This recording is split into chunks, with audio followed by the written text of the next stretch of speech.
خاشعين من الذل ينظرون من طرف خفي.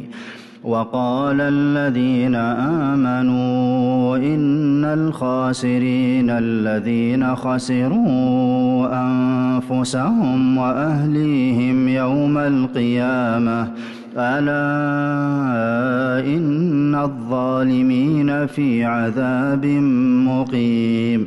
وما كان لهم من أولياء ينصرونهم من دون الله ومن يضلل الله فما له من سبيل.